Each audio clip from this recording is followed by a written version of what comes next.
It started the way most things do, quietly. Ethan Ward was not the kind of man who chased mysteries. At 39, he managed inventory for a rural supply depot on the outskirts of Brackenridge, a town small enough that people still left their front doors unlocked, but big enough to have a fast food strip and a liquor store that stayed open past 10. On Tuesday night, Ethan took the long way home. His aging Chevy Silverado bounced down an unpaved service road just outside of town, skirting the old Barrow property, a stretch of forgotten farmland that had sat fallow for over a decade. The place had become a kind of local myth. Kids whispered about strange things seen there, animals found mutilated. But Ethan didn't believe in campfire stories. He believed in brake pads and supply ledgers. Still, something made him glance left. A flicker. He hit the brakes, gravel spitting under the tires. The dashboard clock blinked 11:06 p.m. Beyond the windshield, down the embankment and maybe 100 yards into the Barrow field, was a strange, pulsing glow. Not headlights. Not fire. The light shimmered, blue-white, like a halogen bulb submerged in water. Ethan cut the engine. Silence swallowed the cab. He stepped out. Crickets chirped. The breeze carried the sharp scent of ozone, faint but present. It prickled his skin. He should have left. He knew that. But curiosity did what it always does. It pulled. He took out his phone, aimed it at the light. The screen showed nothing but darkness. No light.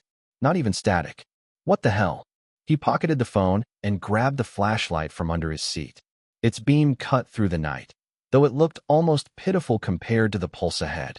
Ethan stepped off the road and made his way through the tall grass. Each step seemed heavier than the last, like the ground didn't want him there.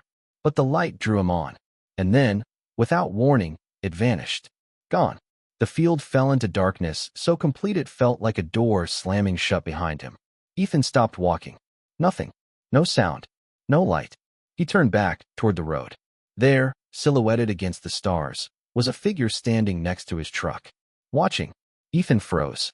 The figure by the truck didn't move. It didn't shout or gesture. Just stood there, still, precise, like it had always been there. Like it was waiting for him. His breath caught in his throat. The flashlight in his hand wavered as a chill crept across his back. "Hey," he called, trying to sound more annoyed than afraid. "You lost or something?" No answer. He blinked, and, in that instant, the figure was gone. Not walked away. Not ducked out of sight. Gone. Ethan backed up a step, heart pounding. He swept the flashlight across the field behind him. Nothing but grass. No light. No footprints. The pulsing glow he'd seen earlier might as well have never existed. The truck door slammed. Ethan spun toward the sound, but again, nothing. The cab was empty. The headlights were off. The night returned to silence. He jogged up the slope, gravel crunching underfoot, and flung open the driver's side door. The keys were still in the ignition. Everything looked exactly as he'd left it. He even checked the back seat. Nothing. He climbed in and locked the doors, suddenly aware of how exposed he was in the middle of nowhere. He turned the key and the truck grumbled to life. The radio blared static before he killed it with a smack of his hand. As he pulled back onto the road, something in the rearview mirror caught his eye. A shape, tall, motionless, standing just inside the tree line at the edge of the field, staring after him. He didn't slow down until he reached the outskirts of town. By the time he got home, the rational part of his brain had already started its cleanup work. It must have been a trick of the light, a reflection, a late-night trespasser messing around, a scarecrow, maybe some stoners screwing with drones. He repeated these things out loud as he locked the front door and peeked through the blinds. But his phone wouldn't stop buzzing. 5 missed calls, all unknown numbers, and one message waiting in his voicemail. A whisper, just one sentence. "We saw you." Ethan didn't sleep that night. He sat on the edge of his bed, staring at his phone like it might start moving on its own. The voicemail played in his mind over and over. "We saw you." The voice was wrong somehow. Not mechanical, not quite human. Too smooth. Too calm. Like it had been crafted to sound human without understanding how people really speak. By 4:30 a.m., he gave up trying to rest. He made coffee, black and scalding, then sat at the kitchen table with the phone in front of him. He played the message again, this time holding the phone up to his ear and listening for anything. Background noise, distortion, breathing. Nothing. Just the voice. He tried to trace the call. The number was a long string of zeros. Not spoofed. Not hidden. Just impossible. At 6 a.m. sharp, he called Greg Tanis, a sheriff's deputy and his closest thing to a friend in Brackenridge. They'd gone to high school together. Greg was practical, steady, not prone to wild theories. Ethan, Greg answered, groggy. This better not be about raccoons in your attic again. I saw something last night, Greg. Out past the Barrow place. A pause. What kind of something? Ethan hesitated. Lights. In the field. Bright, unnatural. Then someone, or something, was standing by my truck. And when I got home, I had a voicemail. It said, we saw you. He expected laughter. Or irritation. But what he got was silence. Greg, Ethan said, you still at your place? Greg finally asked. Yeah. I'll be there in 20. Don't go anywhere. And Ethan? Greg's voice dropped an octave. Don't talk to anyone else about this. Not yet. The call ended. Ethan stood, then froze. On the kitchen counter beside the sink, he saw something that hadn't been there the night before. A small, round metal object, no bigger than a dime. It pulsed faintly with that same blue-white light. And it was humming. Ethan didn't touch it. The object sat perfectly still on the counter, casting a faint glow against the tiles like a shard of moonlight trapped in metal. It wasn't warm. It didn't vibrate. But the hum, it wasn't in the air. It was in him. In his teeth. A low, thrumming buzz that felt like it was resonating in his bones.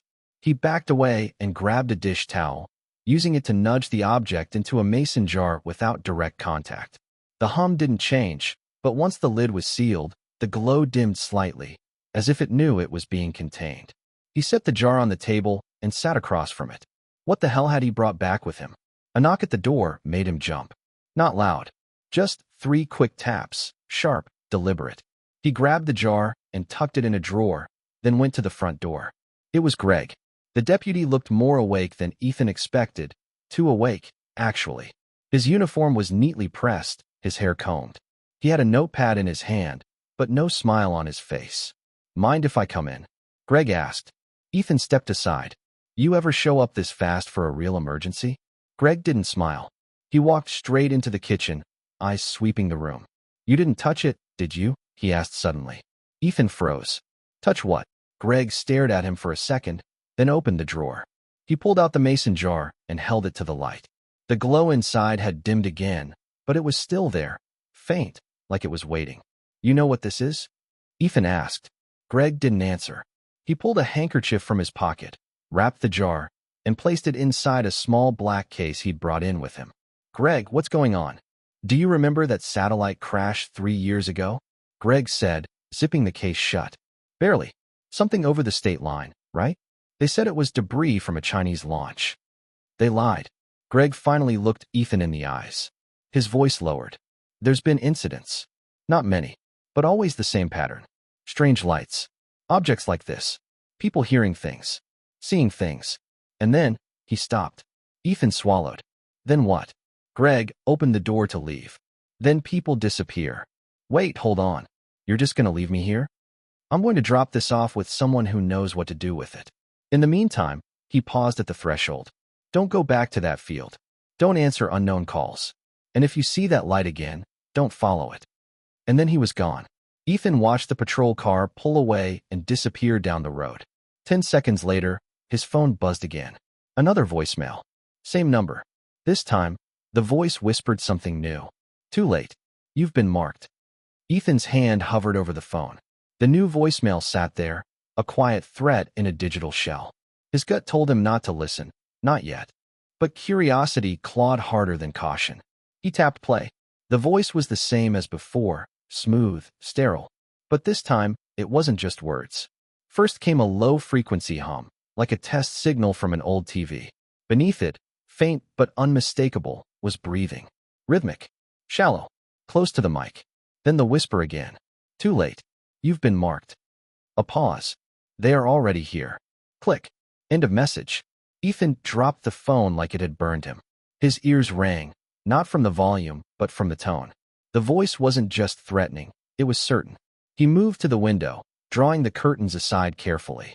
Morning light had finally broken, casting long golden rays across the trees and rooftops. For a second, the world looked normal. The trucks, the mailboxes, The sound of a dog barking 2 houses down. Then Ethan saw it. A black sedan parked across the street. New. Clean. Too clean for this neighborhood. Tinted windows. Engine off. He hadn't heard it pull up. He stared at it for a long time, waiting for movement, some clue it was just a neighbor's friend or a parked rideshare. Nothing. The car didn't move. No door opened. But he felt it watching him. His phone buzzed again. This time it was a text from a blocked number. Do not speak to the deputy again. Before Ethan could react, the screen went dark. He pressed the power button. Nothing. Dead. The battery had been at 78%. Then, in the distance, he heard it again. The hum. Not from the phone. Not from memory. From outside. Low. Pulsing.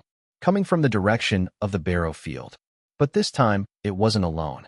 Over the hum, layered like overlapping radio signals, came a new sound. A voice. His own voice. Repeating the same words, over and over, as if broadcast from a distant speaker. I saw the light. I saw the light. I saw the light. Ethan's mouth went dry, because he hadn't said that out loud. Not once. Not yet. Ethan backed away from the window. His voice, his exact voice, still echoed faintly outside.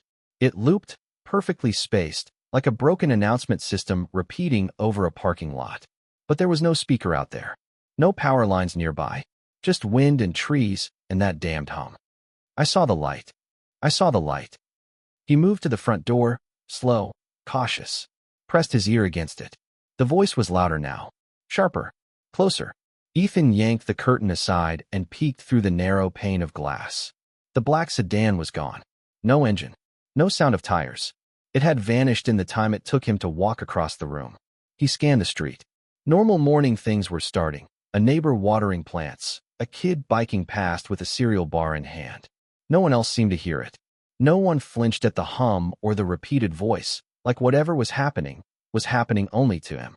He didn't wait. He grabbed his jacket, his dead phone, and bolted out the back door. If he was being watched, tracked, marked, staying in his house felt like the dumbest possible move. The voice followed him into the yard. I saw the light. I saw the light. He cut through the alley behind his fence and moved fast, sticking to tree cover, heading for the one person he still kind of trusted, Greg. It took 10 minutes on foot to reach the sheriff's substation, a prefab office nestled between a gas station and an auto yard. Ethan ducked in through the side entrance, avoiding the front desk. He found Greg alone in his office, staring at the same black case from earlier. It sat open on his desk now. Inside, the metal object looked different. It no longer glowed. The surface was matte, dull, but thin cracks had formed across it, hairline fractures like veins beneath skin. Ethan, Greg said, startled. You shouldn't be here. Too late. Ethan said, pulling the dead phone from his pocket and dropping it on the desk. They sent another message. My phone died. I'm being followed. They know I talked to you. Greg ran a hand through his hair. Jesus. They said I'm marked. Greg stared at the cracked object, then looked up. I need to show you something. But you don't tell anyone. Not your coworkers, not your sister, no one. You understand? Ethan nodded. Greg opened a desk drawer and pulled out a manila folder. Thick, worn, stamped with a faded government seal. He flipped it open and laid out a series of photographs. Blurry night shots. Fields. Trees. People staring up at lights. But one thing was consistent in each photo. In the corner of every frame, almost hidden in shadow, was a tall, dark figure. Always the same posture. Always the same distance. Watching. You're not the first, Greg said. But most of them didn't make it this far. Ethan stared down at the last photo. It was a shot of the Barrow field. And standing in the corner, half obscured, face unreadable, was him. Looking up at the light. Same clothes. Same posture. Same night. He whispered, barely audible. I never took that picture. Greg's eyes narrowed. No, he said. But someone or something did. Outside, the hum started again. And this time, the walls shook. The hum grew louder. Not just through the walls, it was inside them. The fluorescent lights in the ceiling flickered. Greg's computer monitor flashed static, then went black. Papers fluttered on the desk as if caught in a sudden updraft. Ethan stumbled back from the photo. What the hell is that? Greg stood, grabbing his sidearm from the drawer. We need to move. Now. The office vibrated like it was caught in a distant engine's exhaust. Ethan glanced toward the hallway and stopped cold. A shadow passed the frosted glass of the substation's front door. Tall, angular, no footsteps, just a shifting presence, like someone hovering just on the edge of reality. I thought you said they don't show up in town, Ethan hissed. They don't, Greg replied, voice tight. Until now. They moved fast through the back, Greg leading them out into the alley behind the station. The hum dampened the farther they got, but the feeling it left in Ethan's chest didn't fade. That pressure, like being underwater. Greg's patrol cruiser was parked by the dumpster. He yanked the passenger door open. Get in. As soon as Ethan climbed inside, Greg threw the car into gear and peeled out, tires shrieking. The sheriff's substation shrank in the mirror. No pursuit. No more shadows. But the humming was still in Ethan's bones. You gonna tell me what that was? He asked. Greg took a hard turn. I've been tracking these events for 3 years. Barrow was one of the epicenters, but they happen in other places too. Ohio, Wyoming, Nova Scotia. Every time someone gets marked, the pattern escalates.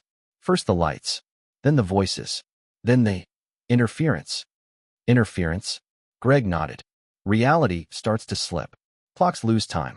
Electrical systems fail. People see things before they happen. Or after.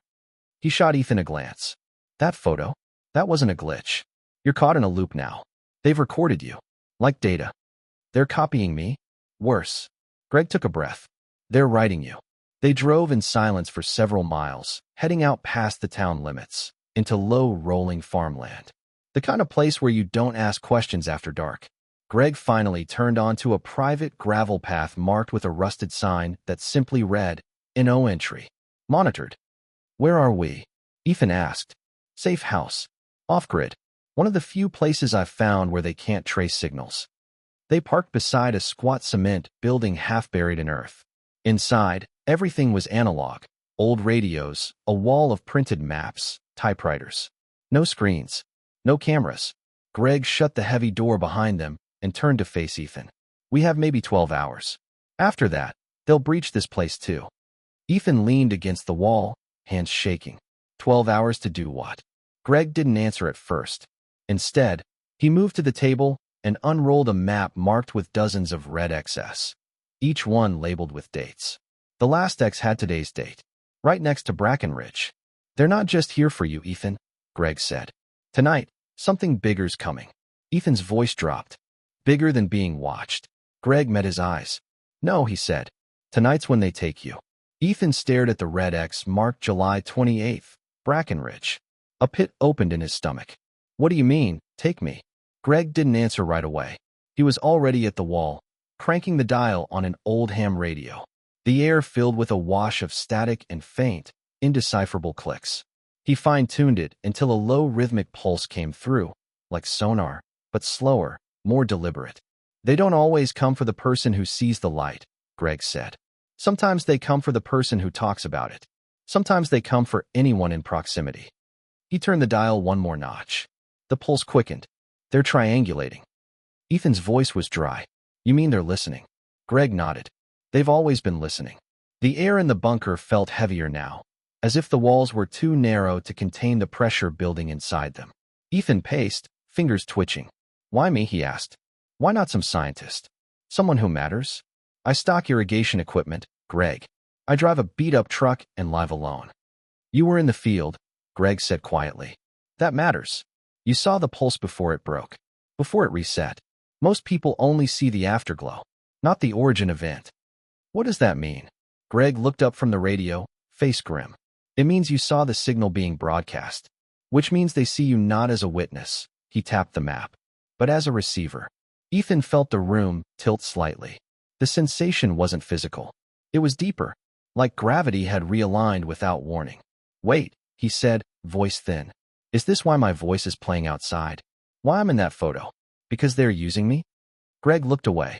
They're using your pattern. Once they have it, they can simulate you anywhere they want.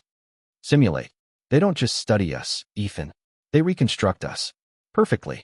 Voice, memories, movements. They use what they collect to build approximations. To test things. Test what? Before Greg could answer, every analog meter in the room jumped. The old voltmeter on the far wall spiked into the red. The radio hissed and died. Then silence. And then, from somewhere outside, deep and mechanical, a low, resonant chime. Not a sound made by any human machine. Greg moved fast. He grabbed an old revolver and tossed Ethan a worn canvas bag. What's this? Emergency gear. Compass, iodine tabs, analog map, flare gun. No electronics. We split up now. You follow the river behind the safe house until you hit the grain silos. Hide there. I'll draw them off. You'll what? Greg swung the heavy door open. Wind poured in, carrying the smell of ozone and scorched earth. Listen to me, Ethan, Greg said, stepping outside. If you feel like you're not you, if something starts rewriting your thoughts or showing you things that couldn't be real, they're inside. You fight it. You remember who you are. You keep moving. The sky outside was the wrong color. A pale violet hue bled along the horizon, as if the sun had paused mid-set and gotten stuck. Ethan stood in the doorway, bag slung over his shoulder, staring at a world he no longer recognized. Greg looked back one last time. They won't stop now. You opened something. Then he ran, and Ethan was alone again. Behind him, the radio clicked back on, by itself. A voice crackled through. Simulation complete. Extraction commencing. Ethan ran. The woods behind the safe house swallowed him fast, branches snagging his sleeves, brambles tearing at his jeans. The bag bounced against his back with each step. He didn't stop to check the compass. Didn't need to. The low ground meant water nearby, and Greg said to follow the river. The air was wrong here. Too still. No bugs. No birds. No breeze.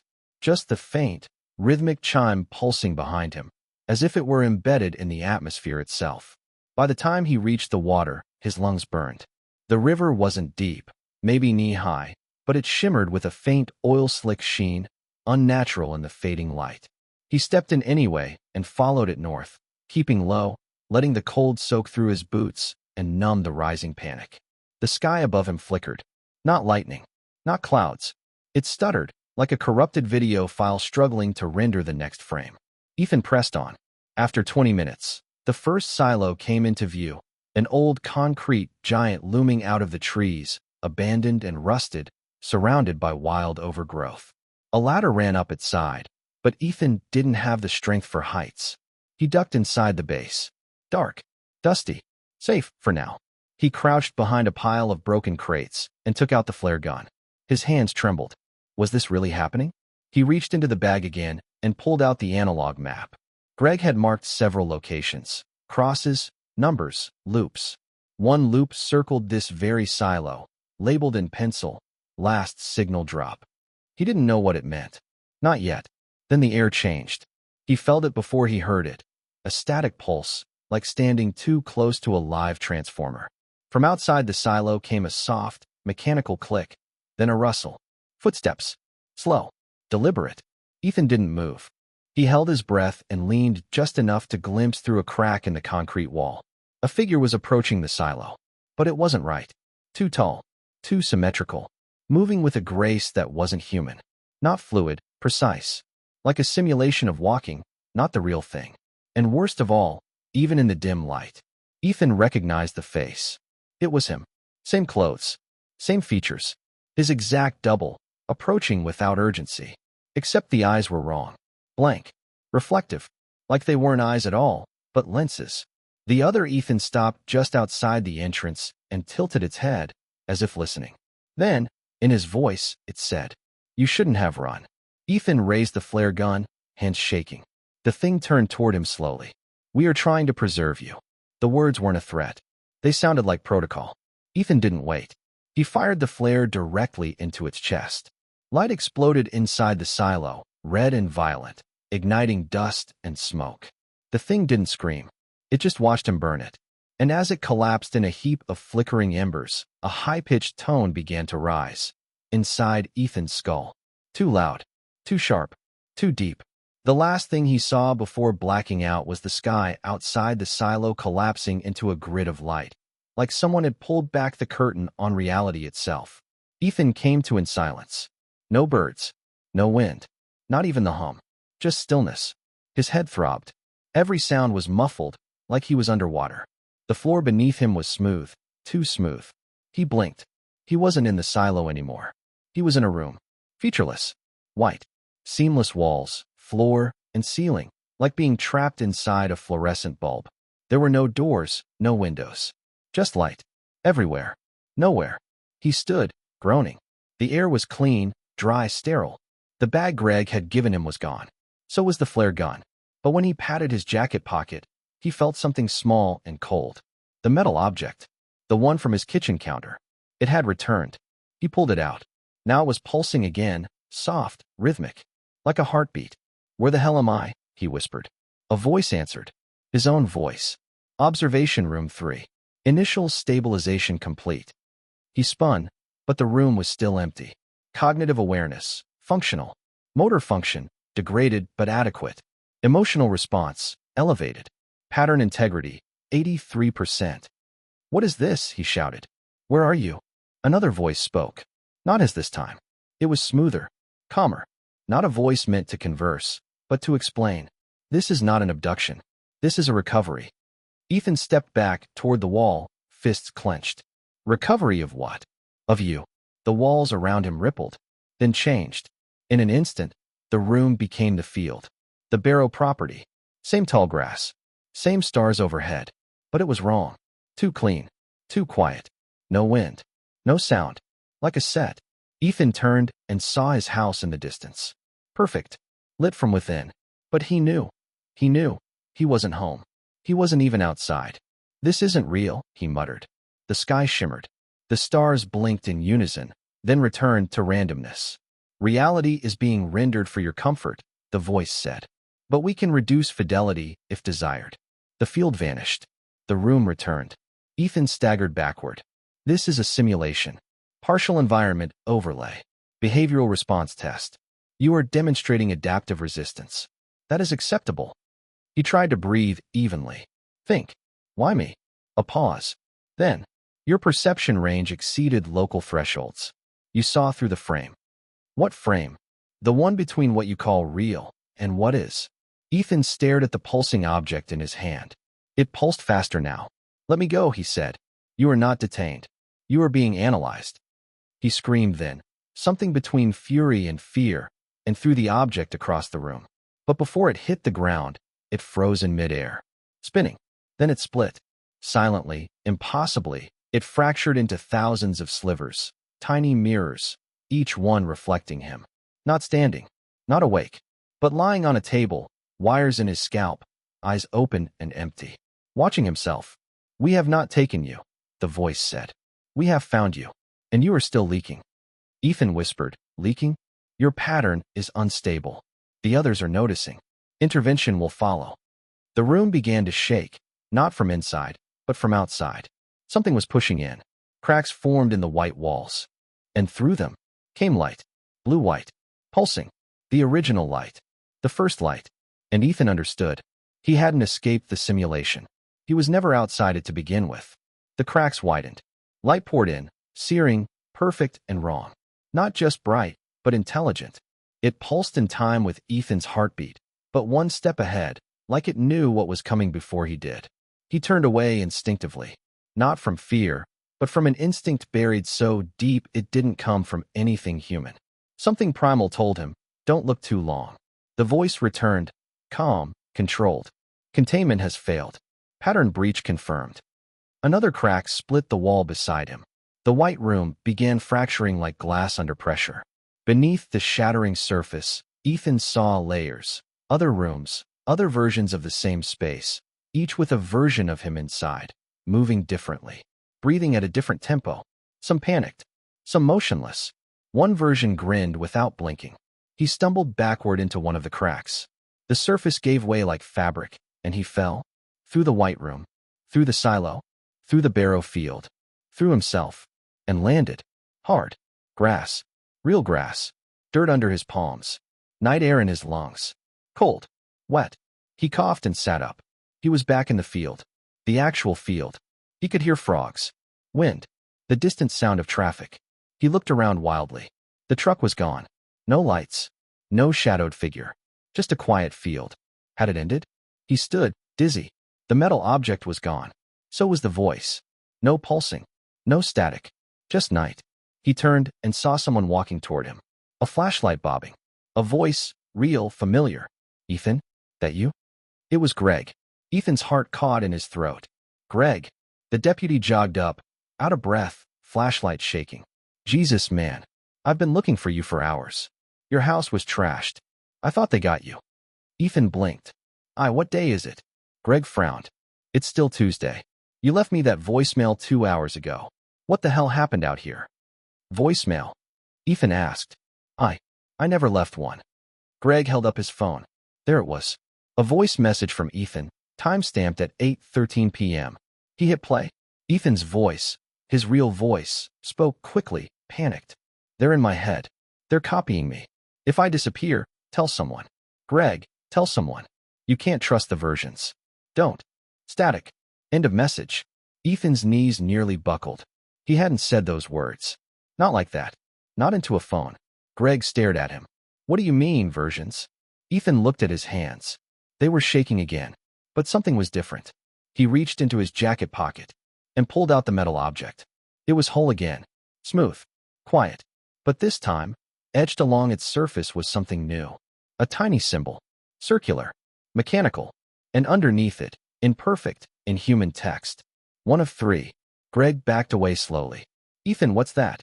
Ethan looked up and realized he couldn't remember which version of himself had originally walked into the field, or whether he was still that version at all. The metal object lay in Ethan's palm, cool, silent, unmistakably alien. 1 of 3. Greg stared at it, frozen. Put that down, Ethan. Ethan didn't move. I don't remember picking it up. What? I blacked out. I was in a room, or a simulation. They said I was leaking, that I was being reconstructed. He paused. I don't know if this is me, Greg. The real me. Greg's hand drifted to the pistol on his hip. Careful, Ethan said. What if you shoot the wrong version? Greg stopped. They stood in the moonlit field, neither sure which reality they belonged to. The wind blew again, real wind, full of dust and scent and sound. But Ethan could feel it, a split, subtle and invisible, somewhere behind the fabric of the moment. Like this world was being held together by suggestion more than truth. Greg took a breath. I need you to tell me what happened, start to finish. I don't think there's a start anymore, Ethan said quietly. Just branches. Splits. Versions. They're writing simulations, based on how I react. And I think I failed one. Greg's eyes narrowed. Failed how? They said I exceeded perception thresholds. That I saw through the frame. Whatever that means. He turned the object over. Beneath the 1 of 3 inscription, a faint progress bar had appeared.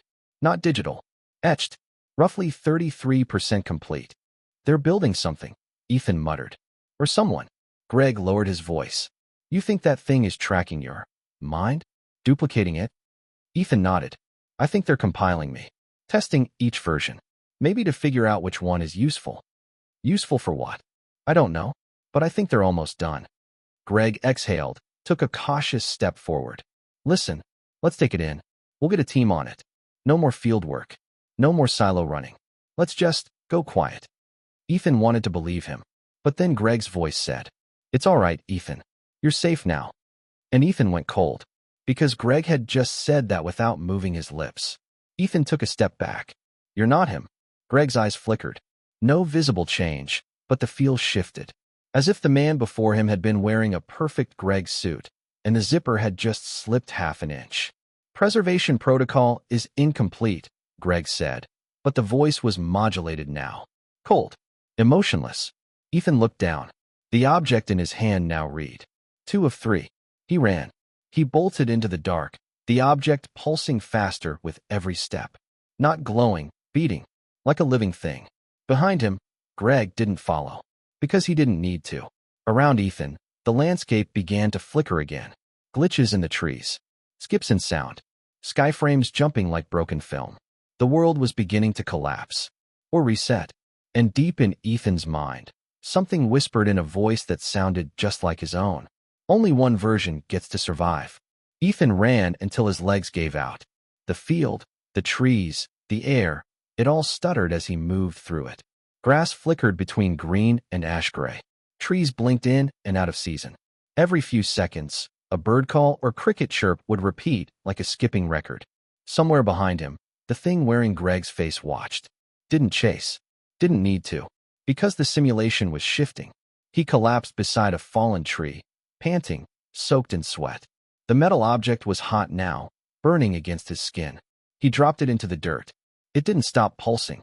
The edge progress bar now glowed faintly, filled 2/3 of the way. 66%. 2 versions compiled. 1 left. He wasn't just being watched. He was being reconstructed in layers. Test. Record. Revise. Choose. He looked up. The stars above him were wrong. Too close together. Wrong colors. Then they reorganized themselves, snapping into a familiar pattern, as if corrected in real time. The world was rewriting itself around his perception. They're not watching from above, he whispered. They're inside me. Something shifted to his right. He turned. Another figure emerged from the dark tree line. His own shape, his own face. But this one looked afraid. Ethan, it asked. Voice shaking. Eyes wide. Is it real? I don't know what's real anymore. Ethan stood slowly. The double looked newer. Fresher. Like a backup restored just minutes ago. Confused. Desperate. It stepped forward. They said I could stop it, it whispered. That if I passed the final loop, they'd. It froze mid-sentence. Then its eyes glazed over, and it collapsed. Hard. No breath. No twitch. Just shut down. Ethan staggered back. The object on the ground glowed brighter. 3 of 3. Complete. The air changed. Every sound vanished. A vertical seam opened in the air 10 feet in front of him. Thin, blinding. Like the edge of a blade slicing through existence. Through it, he saw a space. Not a ship. Not a room. Something between. The same voice echoed again. His voice. But smoother now. Smarter. Reconstructed. Final version accepted. Ethan stared into the seam. And something inside, the version they had chosen, stepped through. It was him. But not tired. Not afraid. Not broken. This Ethan stood taller. More sure. Calm. The voice came again, but this time, from the new version's mouth. Preservation achieved. Original pattern archived. Ethan took a shaky breath. What happens now? The other Ethan smiled gently. You rest. And then the world. Blinked out. Total blackness. Not unconscious. Not erased. Archived. Somewhere, far away, a console flashed to life. Pattern hashtag 042A9B_complete. Stability index, 94. 7%. Behavioral compliance, acceptable. Local reality reintegration, pending. Status, deployment ready. And in the middle of an empty white room, the new Ethan opened his eyes. Smiled. Ready to begin.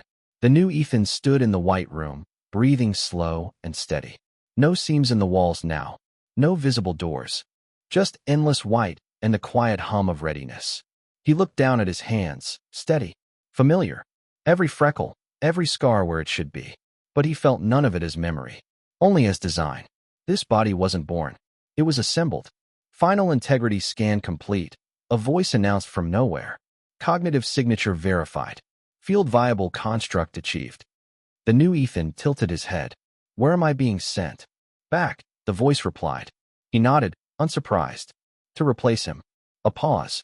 He no longer exists. He walked to the center of the room, where a thin vertical slit formed in the air, like a paper cut through reality. Through it, he saw Brackenridge. The real one. Sunrise just brushing the tops of the hills. A dog barking somewhere. Early traffic. The smell of damp earth and gasoline. It was also normal. He could step back into it. Pick up where the original had left off. Stock shelves.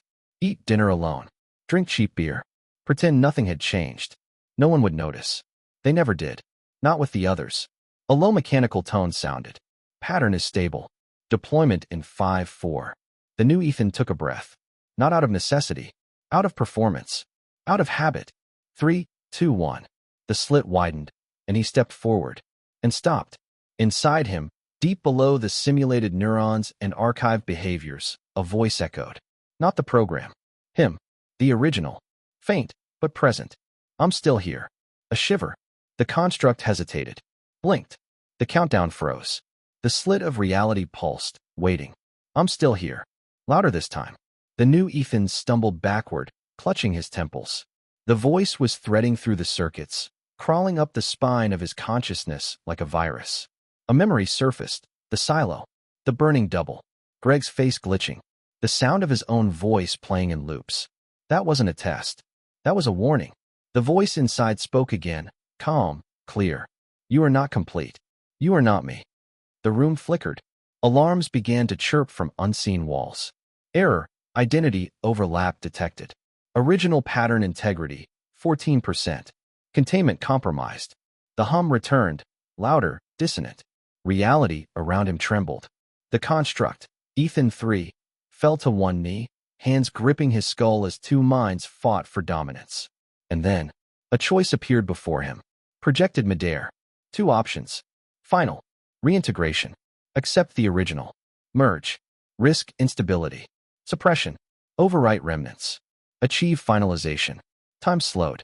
He could be perfect, clean, designed, or he could be real.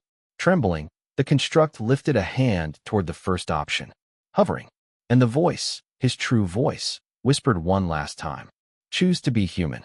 The hovering choice pulsed in the air, two options suspended like hanging wires. Reintegration.